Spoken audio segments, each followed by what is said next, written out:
Factories that stored explosives were some of the quietest places on Earth, yet the danger inside them never slept.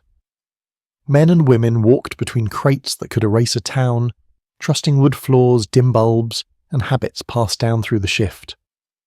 Most people today have no idea how fragile those worlds were. One spark could decide everything, and it often did. If stories like this move you, consider subscribing to help preserve the forgotten lives of the workers who built our world. To understand why munitions workers risked everything for a day's pay, we have to step back into a world where danger was part of the job description. Long before the world understood the scale of industrial explosives, thousands of men and women were already working beside them. Munitions depots appeared on the outskirts of towns, set along rail spurs and waterfronts, built with thin walls and high ceilings intended to release pressure upward if something went wrong. To the workers who stepped through those doors each day, these buildings were ordinary parts of their landscape. They were warehouses, magazines, and storage sheds, but every one of them carried a danger that remained invisible until the instant it chose to show itself. Inside these depots, wooden crates filled with shells were stacked in long, neat aisles. To an outsider, nothing about them suggested the power they contained, but the workers understood that each crate had its own temperament. Some held newly cast shells still faintly warm from the foundry. Others had travelled across regions and battlefronts, handled by countless hands, exposed to weather, vibration and time. Aging munitions made people uneasy. No one needed a scientific explanation. They could smell when stabilizers began to break down, hear a rattle inside a case that should have been silent, or feel a shift in weight that suggested a compound was no longer behaving as it once had. Explosives resist stillness. Chemical bonds drift, moisture seeps in, and heat triggers reactions that cannot be undone. By the early 20th century, many depots held shells long past their intended service life, stored beside fresh batches with little distinction. Regulations existed, but wartime demand often outpaced caution. Workers learned to keep quiet about what worried them. Questioning conditions meant risking a paycheck, and losing a paycheck meant something different for every household depending on it. Whether they were fathers or mothers, sons or daughters, the stakes were always the same. Someone at home needed their earnings. The atmosphere inside these depots carried its own signals. When workers swept the floors, the scrape of a broom across the boards told them whether the building felt normal. Some noticed when the air grew too warm, or when a faint oily scent drifted from the crates. These instincts were never written into manuals. They were the quiet knowledge of people who understood that familiarity did not erase danger. It only made it easier to live beside it. Most disasters began not with spectacle but with something small. A dropped wrench, a spark from a nail in a boot heel, friction where no one expected it. Aging compounds did not need much to awaken. One ignition could leap to the next crate and then the next, racing through aisles with such speed that workers often never had time to run. Survivors described the same sensations across decades. The flash, a pressure that seemed to fold the world inward, and a sound that erased everything that followed. Yet every day, men and women returned to these depots because the work was steady and the wages mattered. Danger became routine, and routine became survival. But under that routine lived a truth everyone understood. The depot was peaceful only because it had not yet proven otherwise. Long before a shell ever reached the battlefield, its fate was shaped by time itself. Munitions were not designed to last forever. They were temporary tools, meant to be used quickly, before their chemistry drifted from stability into uncertainty. Yet, throughout the early 20th century, stockpiles across Europe, Asia and North America continued to grow. Warehouses filled with ammunition that had been carried from one conflict to the next, stored during ceasefires, then forgotten as new shipments arrived. The longer these shells sat, the more unpredictable they became. Every explosive compound ages in its own way. Some grow brittle, forming crystals that can detonate from even the slightest shock. Others exude oily films that seep through metal seams and darken the wood around them. Workers would sometimes find damp rings beneath crates and know immediately what it meant. Inside the shell, stabilizers were breaking down and the material was turning volatile. In some cases, the explosive could even separate into layers, creating pockets of material that reacted violently to temperature changes. None of this was visible from the outside. A shell could appear clean and intact while the danger inside it intensified hour by hour. The process accelerated in poor conditions. Depots that lacked proper ventilation became ovens in the summer months. Heat seeped into the stacks, warming the compounds beyond safe levels. In colder climates, repeated freeze and thaw cycles caused microscopic fractures that weakened casings. By the time inspectors reached these depots, the damage had already advanced far beyond what paperwork suggested. Labels might list a manufacturing date, but time inside a warehouse did not behave like time on a calendar every season left its mark. Historical records show countless warnings. In 1916, British investigators discovered entire aisles of shells in Faversham that had begun to exude nitric fumes, a sign of advanced decomposition.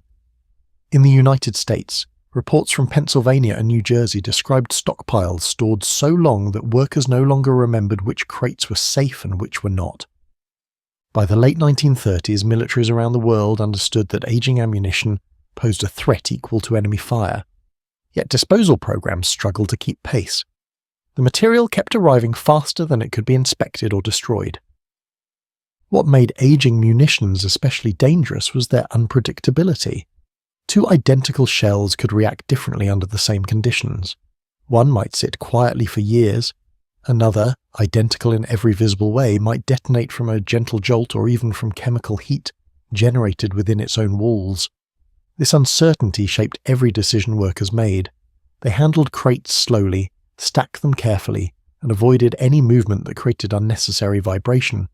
But caution had limits. They could not see the internal changes that determined whether a shell was stable or waiting for the final nudge. As years passed, thousands of these aging shells accumulated in depots worldwide, forming silent stockpiles of material that no longer behaved the way engineers intended. Workers understood what it meant to be surrounded by aging explosives. They knew time could turn a routine task into a fatal one without warning. All they could do was move carefully, trust their instincts, and hope the long shadows of storage did not hide a reaction already underway. Chain reactions inside munitions depots were not dramatic at first. They rarely began with an explosion that shook the ground. Most started with something so small that no one noticed it at all.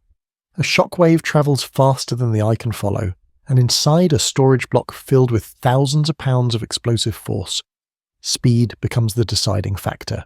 What workers feared most was not a single shell detonating. It was the moment the surrounding crates answered back. Sympathetic detonation is a simple idea with consequences that defy imagination. When one explosive charge ignites, it sends a pressure wave outward. If that wave reaches another shell before the energy dissipates, the second shell can respond by detonating as well. The blasts multiply, each one feeding the next, until the entire building becomes a single, united source of energy. A chain reaction like this does not move with hesitation. It sweeps through a warehouse with the force of a storm front, consuming every aisle and tearing apart everything that stands in its path. Early engineers underestimated how quickly this process could unfold. They believed distance alone was protection. They spaced crates by inches rather than feet, assuming the air between them would absorb enough of the shock. But the compounds inside the shells were more sensitive than anyone expected. A pressure wave needed only a fraction of a second to cross that small gap. Once one shell responded, dozens followed. Survivors described the experience not as a sound, but as an abrupt shifting of reality, the difference between one breath and the next becoming the line between life and death. Many of history's worst depot disasters were built on this principle.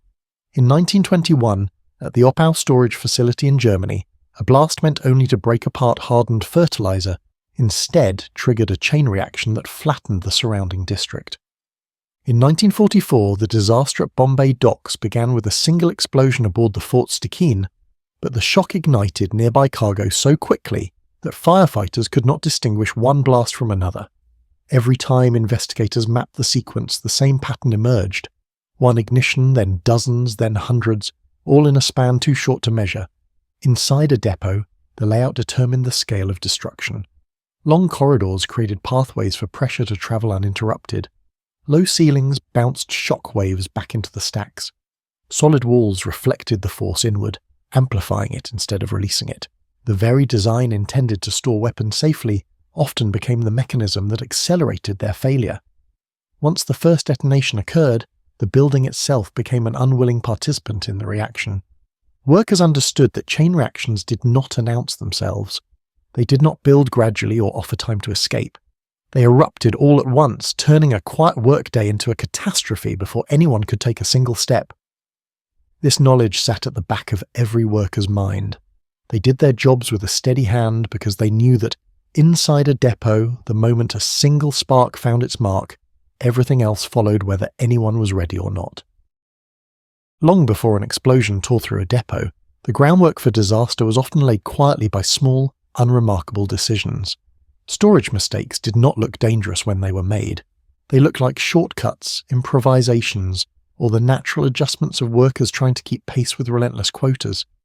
A crate set slightly too close to another, a mislabeled pallet placed in the wrong aisle, a stack built one layer higher than recommended.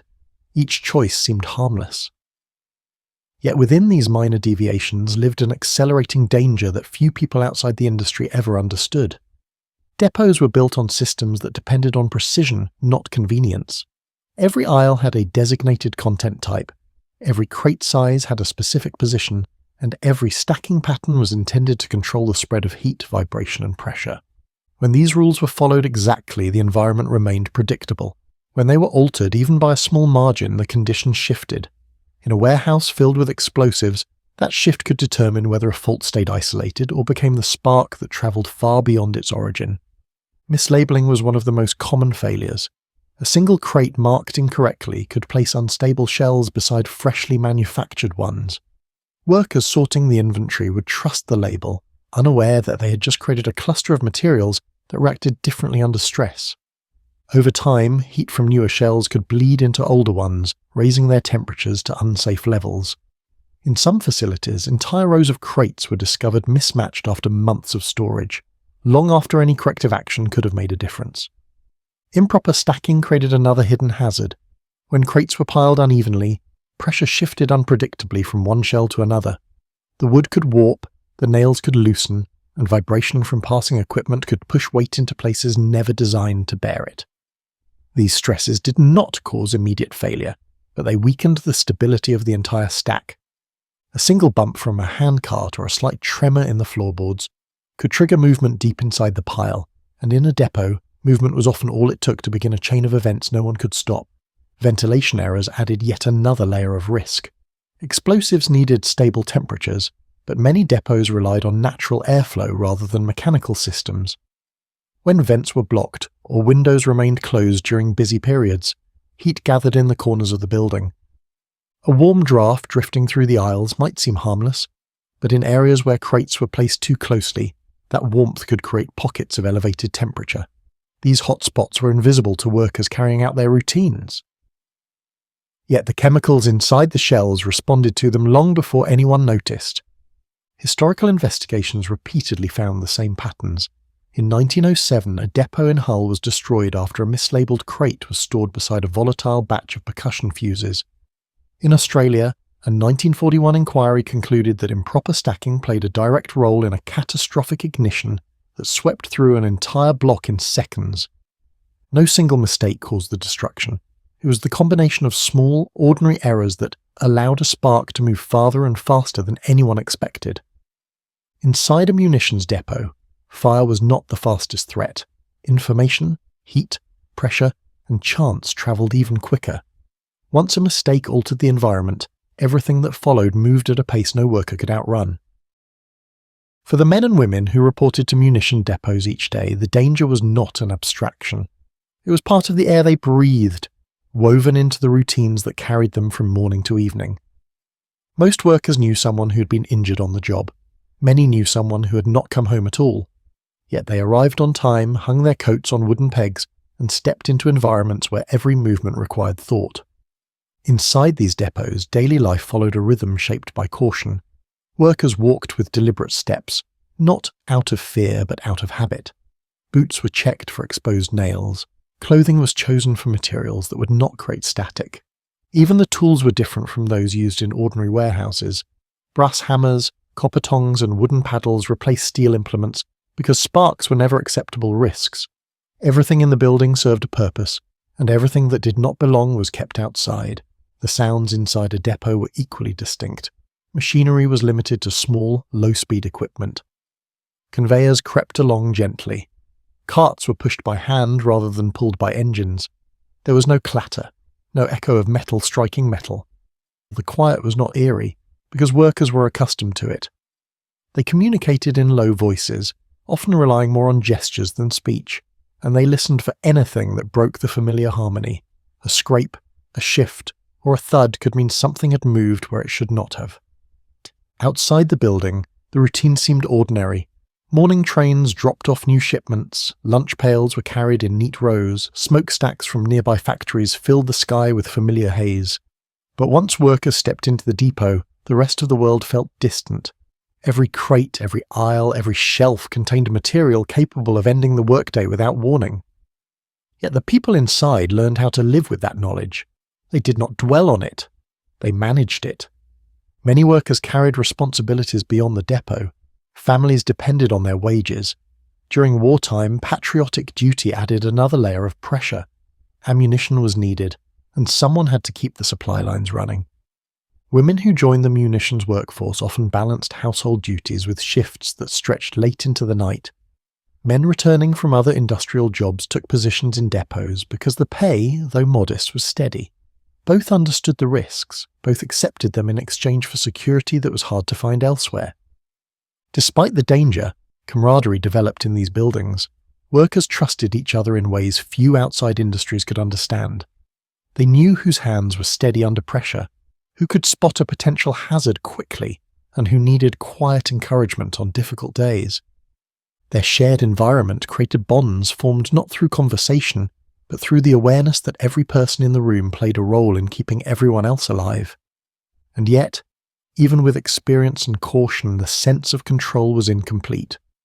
Workers understood they could manage their actions, but not the hidden reactions inside the shells, nor the temperature in a sealed crate, nor the unseen flaws in a batch that had travelled halfway across the world. They lived with that uncertainty every shift. Still, they continued to show up, not because the work was safe, but because the world depended on people willing to stand beside a powder keg and trust themselves to do the job right. Safety rules inside munition depots were designed with care, yet they carried a flaw few administrators acknowledged. The protocols assumed conditions that rarely matched reality. On paper, every step was precise. Temperature logs, spacing charts, tool restrictions, cleaning schedules, and inspection routines formed a system that seemed airtight. But systems function only when the world behaves predictably, and explosives were never predictable. Workers followed the rules as best they could. They kept aisles clear, used approved tools, and carried out detailed inspections. But the demands placed on these facilities, especially during wartime, strained every safeguard. Shipments arrived faster than they could be processed. Railcars deposited crates by the hundreds. Storage blocks filled to capacity, leaving little room to maintain the ideal distances between stacks. In some depots, walkways narrowed until workers had to turn sideways to pass. Rules about spacing could not be followed when there was nowhere else to put the material. Time pressure weakened safety more than negligence ever did. When production at nearby factories surged, the depots felt the impact immediately. Workers were told to move faster, clear space, and keep the flow uninterrupted. Inspections that once took several minutes became brief visual checks. Temperature readings were taken less frequently. A crate with a questionable odour might be left in place until someone had time to investigate, and that time often never arrived. In these moments, the protocols existed more as suggestions than enforceable standards. Some hazards escaped human control entirely. Chemical reactions inside an aging shell did not pause because a worker followed every rule. Moisture from a storm front could seep through an old roof and gather inside a corner crate.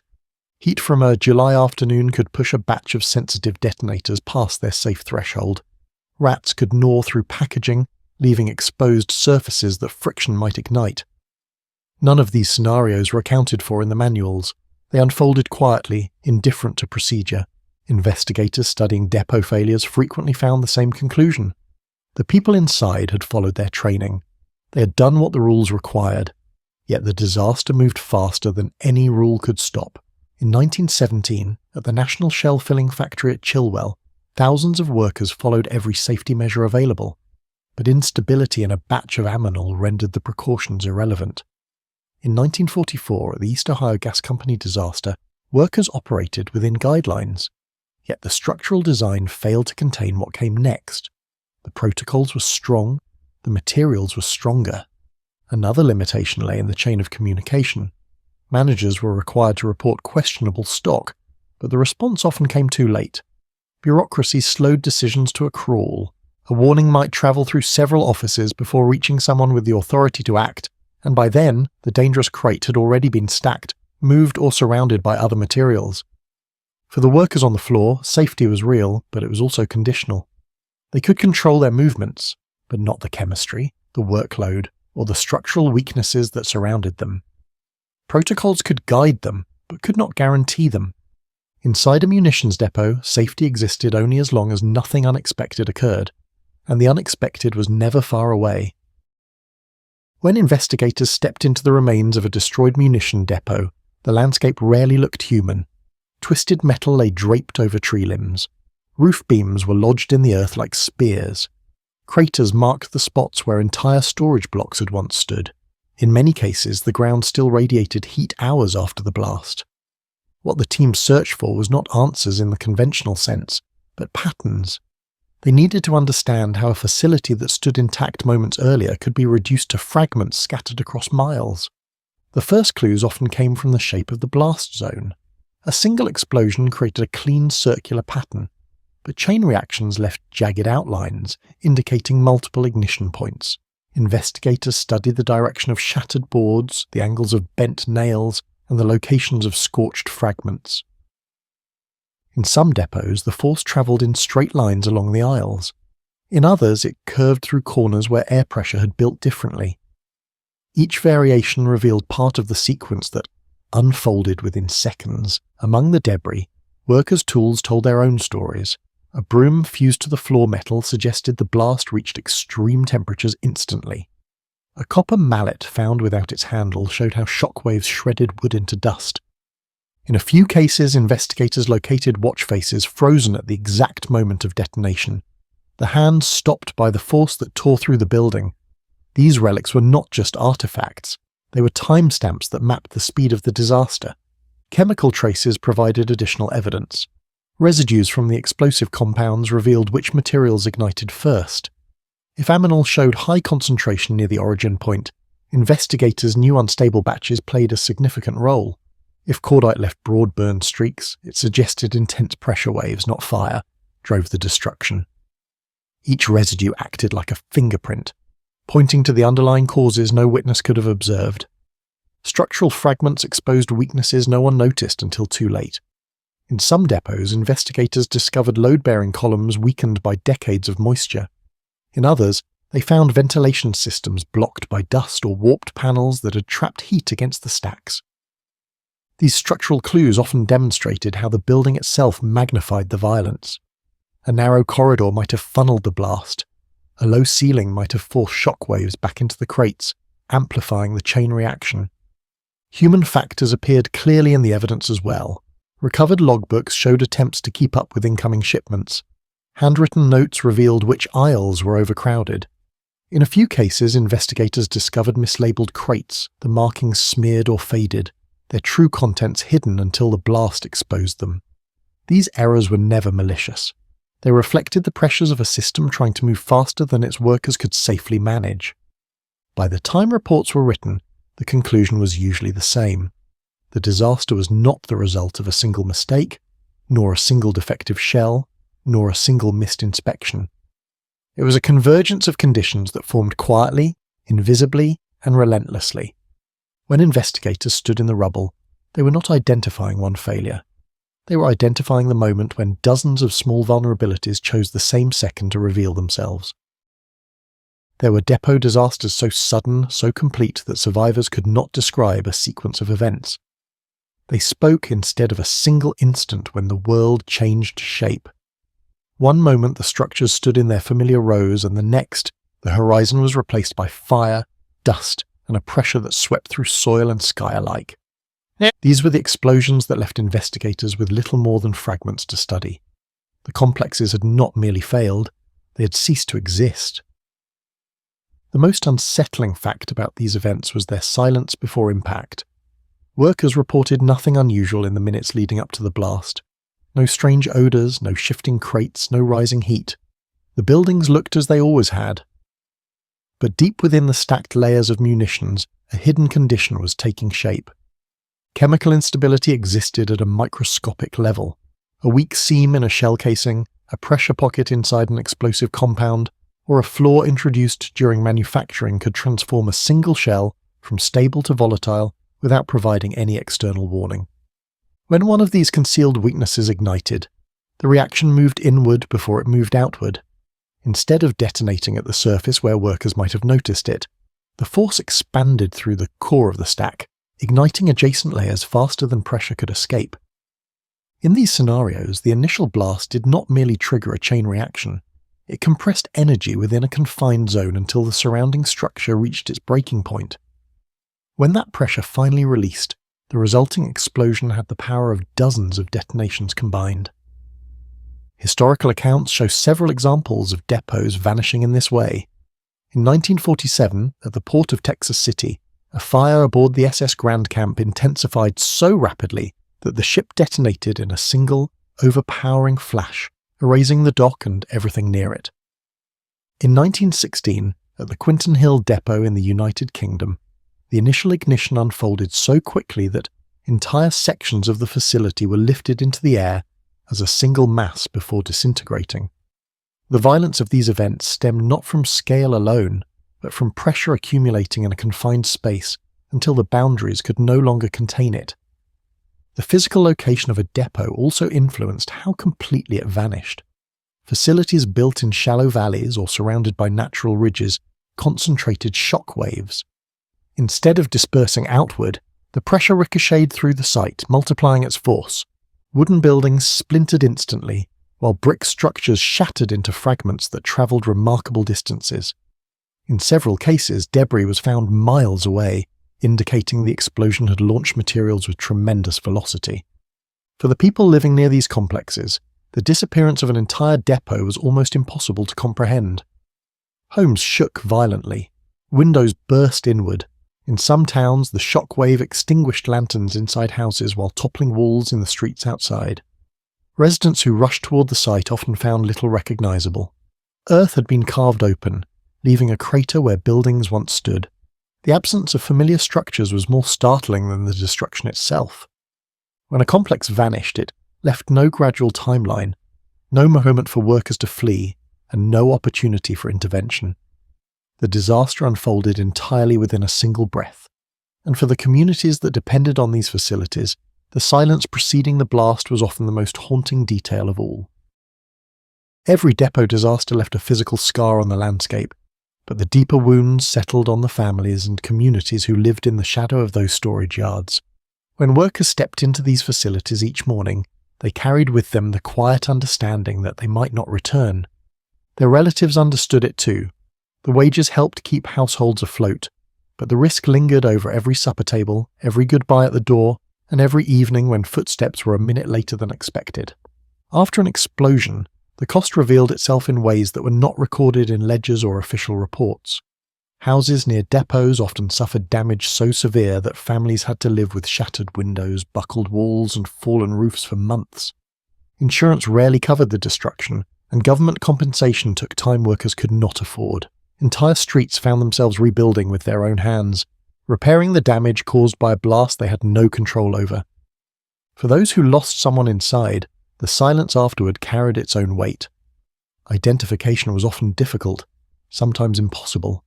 Loved ones waited for news, hoping for any confirmation, even when it came in the form of a personal item found in the rubble. Funerals were held with empty coffins or none at all. The rituals meant to provide closure could not fully bridge the distance between what had been and what remained. Communities built support systems because they had no alternative. Neighbours cooked meals for families who lost their sole earners. Churches organised collections to help repair damaged homes. In some towns, former workers volunteered to guard dangerous zones or assist investigators, driven by the need to do something meaningful in the aftermath. These gestures did not erase the hardship, but they shaped a sense of unity born from shared vulnerability. Emotional tolls appeared in subtle ways too. Children learned to interpret every distant thump or rumble as potential disaster. Parents checked the sky for smoke when they heard a train whistle.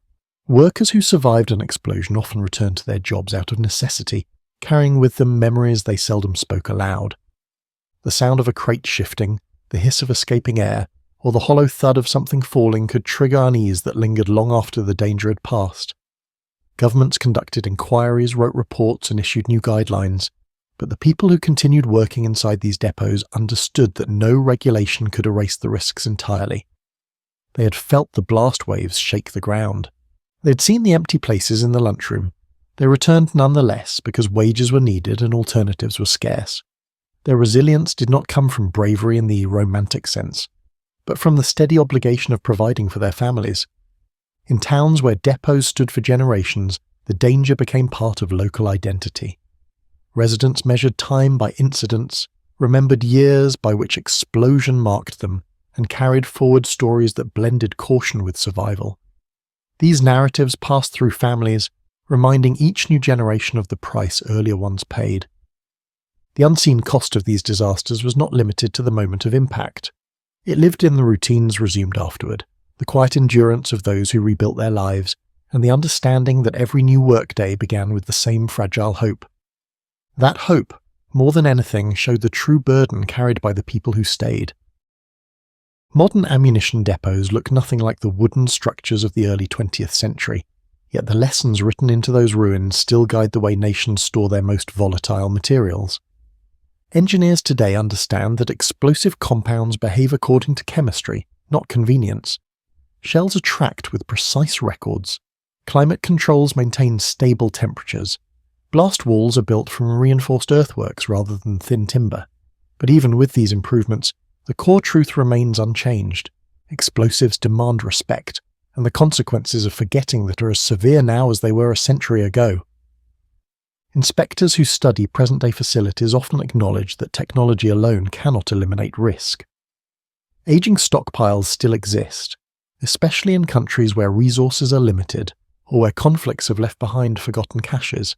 Some of these munitions sit buried in shallow pits, others in deteriorating bunkers, their markings long faded.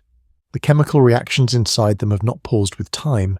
They continue to evolve, quietly shaping their own future. When one of these forgotten depots fails, investigators find patterns reminiscent of the disasters that shaped early safety standards. International efforts to remove or neutralize unstable ammunition show just how persistent the challenge remains.